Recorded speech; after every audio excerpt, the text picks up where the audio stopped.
رسول اللہ صلی اللہ علیہ وآلہ وسلم نے ارشاد فرمایا کہ قرآن مجید میں 30 آیات کی ایک صورت ہے، جو مسلمان اس کا ورد کرے گا اس کے لیے اللہ تعالیٰ کے حضور اتنی شفاعت کرے گی کہ اس کی بخشش ہو جائے گی۔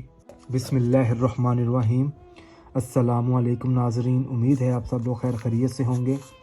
آج میں اس ویڈیو میں آپ کو ایک چھوٹا سا وظیفہ آپ لوگوں کی خدمت میں پیش کرنے جا رہا ہوں۔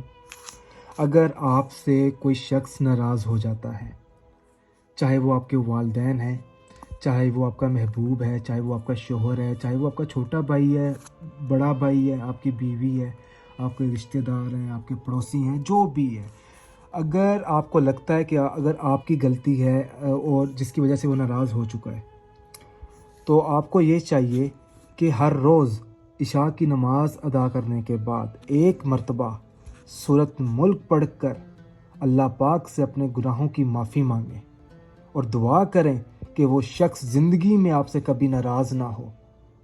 اور دعا کرنے سے پہلے، یعنی کہ ایک مرتبہ جب آپ سورۃ ملک پڑھ لیں گے تو اس کے بعد آخر میں آپ نے ایک مرتبہ آیت الکرسی اور ایک مرتبہ درود پاک پڑھ کر اللہ پاک سے آپ نے اپنے مطلوبہ مقصد میں کامیاب ہونے کے لیے دعا مانگنی ہے۔ یہ جو وظیفہ ہے آپ 3 دن بھی پڑھ سکتے ہیں، 7 دن بھی پڑھ سکتے ہیں، 11 دن بھی پڑھ سکتے ہیں، تب تک آپ نے جاری رکھنا ہے جب تک وہ ناراضگی چھوڑ نہ دے، جب تک اس کے دل میں آپ کے لیے محبت نہ پیدا ہو جائے، وہ غصہ چھوڑنا دے، نفرت چھوڑنا دے، تب تک آپ نے جاری رکھنا ہے۔ اور آپ نے اللہ پاک سے جب وظیفہ پڑھیں تو نیک نیت کے ساتھ دعا مانگنی ہے۔ انشاءاللہ تعالی اللہ پاک ہم سب بھائیوں کی، بہنوں کی دعا ضرور قبول فرمائے، آمین۔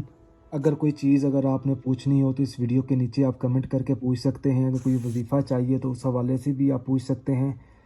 امید کرتا ہوں کہ آپ کو سورۃ ملک کا یہ وظیفہ پسند آیا ہوگا۔ اس وظیفے کو دوسرے بھائی بہنوں تک ضرور پہنچائیں تاکہ وہ لوگ بھی یہ وظیفہ پڑھ سکیں۔ اگر آپ نے ابھی تک ہمارا چینل سبسکرائب نہیں کیا تو ہمارے چینل کو سبسکرائب کرنے کے بعد بیل آئیکن کو ضرور دبائیں، کیونکہ میرے جتنے بھی وظائف ہیں یا عمل ہیں وہ میں آپ لوگوں کی خدمت میں پیش کر سکوں۔